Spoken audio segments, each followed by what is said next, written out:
All right, so we're talking about it. We're talking about Swatch and Blancpain. Everyone's talking about this week, but we're big Blancpain fans. So this is exciting. I would say unexpected, but also shouldn't be that unexpected based upon the success of the Moonswatch in 2022. I'm going to go with Blancpain. That was my question. I was like, what's our name going to be? And I was sitting here thinking as we were prepping, and I couldn't think of anything as catchy as a Moonswatch all in one. Yes, Swatch Moonswatch. I don't know. We'll let the masses decide that. Yes, you tell us what you think the proper nickname is. But really exciting. Again, makes sense coming out of 2022. Yep. The Moonswatch was deemed the hottest release of the year. Oh, yeah. It created chaos. And it was really exciting. I think it's about time we get some of these luxury watch brands playing in this collab and also bringing some of these watches that are always not as attainable to the masses. Well, and what I'm sincerely excited about with this launch, it's putting Blancpain on people's lips that might not even know what it is. I just always thought it always hurt my heart as a watch guy that I have to teach people about Blancpain. Right. That's just a travesty. Because you were talking about the watch that was the first civilian dive watch. Mm-hmm. It is absolutely what Rolex copied to make the Submariner. Yes. People think Submariner, it's like, no, this is 2 years before that. Right. To the point where Rolex couldn't have a unidirectional dive bezel until 1980 because these guys still Not have a lot of people know that. Not a lot of people know that. Not enough people know about Blancpain, so to have this come out is really exciting. Stoked. Yeah. Launched it in a great way. We've kind of been scratching our heads and wondering what's going to happen. Although, it's the big anniversary of the 50 Fathoms, so it was sort of on the docket. And I'm kind of wondering if the new CEO for Blancpain didn't gaslight me like 6 months ago. Oh yeah, tell the story. So we were discussing the size of the watches. And the traditional Blancpain is 45 millimeters. There's a little bit of change there, but 45 millimeters. Mm-hmm. And I always thought it wore a little bit big for me. No big deal there. So they would do all their special editions in 40 millimeter. Yep. And I always laughed because the 40 wore a little bit small for me. And then they come out with the 70th anniversary. Mm-hmm. And it's in 42. And I'm like, ooh, that's the perfect size.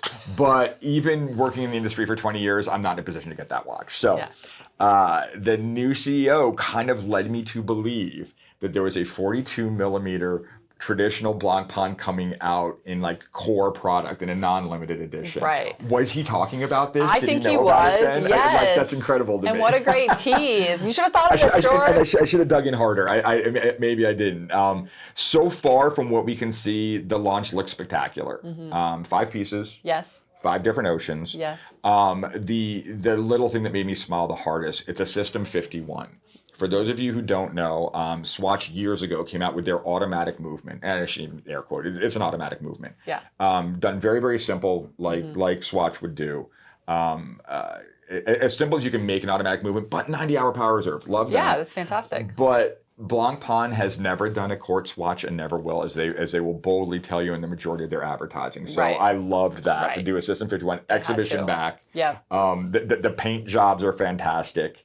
Really fun. For me, the thing that made me smile the most was the back of the watch. Yeah. Each watch has a theme to the 5 different oceans. You get this kind of beautiful depiction of the ocean. There's an animal specific to that ocean on the back. And this is just really fun, playful swatch. I mean, a great collab in that sense. The front of the watch looks so much like the 50 Fathoms, like a Blancpain. And then you switch it over there on the back, and that to me is swatch, and that's fun. Yeah, all the fonts are right. I love the little nod to no rads. There's a few of the special editions that Blancpain have done over the years, fiercely represented with this watch. Strap looks fantastic. Strap and made out of recycled water bottles, kind of giving back to the Ocean Initiative, which is very important to Blancpain. Not to dig on the Moonwatch, the Moonswatch. None of us have kept that original strap on. No, you haven't. It was this like kind of heavier nylon, and it looks the roll, and I get why they did it. It was a nod to the Moon one, but it just wears heavy. It wears sweaty. Yeah. So we all switched it up to different straps. This strap looks great. They were watching our Instagram and how our whole team was obsessed with the Moonswatch and collecting. I'm actually wearing the brand new Omega Moonswatch. So this is the brand new Moonswatch. This is the Mercury edition. The Omega Moonswatch. I just got it in Vegas a couple days ago. There's only 10 in the store. So that's my next question for you. Do you think this release is going to be as crazy as the Moonswatch was? Initially, yeah. I think the first week is going to be nuts. Will it be, 15,000 people in line nuts? I don't think so. I think a lot of people realize that if they hang on, they can get them. Yeah. I mean, it's now kind of fun. If you guys follow our channel at all, I was just in Geneva. Every time I go to Geneva, every time I go to Vegas, every time I go to New York, the first thing you do is stop in a Swatch boutique. Right. And just texting everybody, let them know what they have. If anybody needs anything, you pick it up for each other. And I think very quickly it's going to be like that. Right. Collecting. Initially, collecting there'll be a mad spike.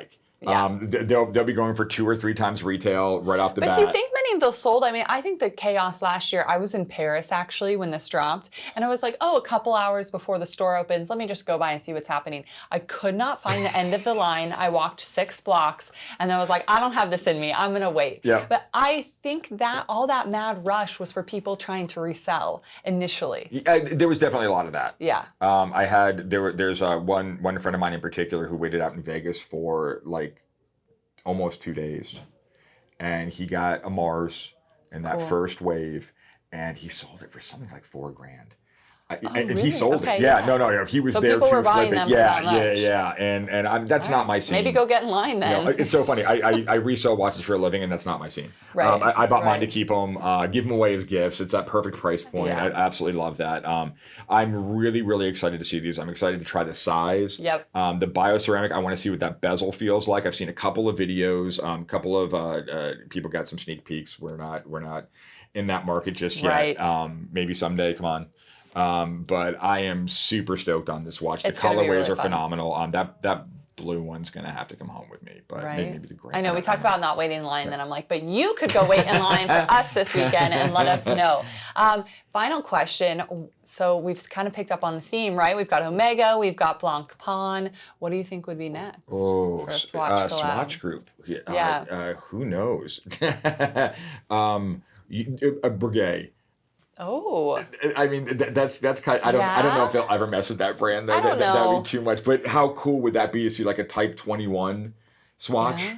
That would be killer. That would just all the surprise me. important brands. Yeah, I guess honestly, I really thought because they teased water. I thought the next one was going to be an Omega dive watch. I thought they were just going to keep with Omega. I was surprised to see Blancpain. Yeah. And really pleasantly so. Like I said, if it gets people talking about Blancpain, I'm excited about it. I agree with that.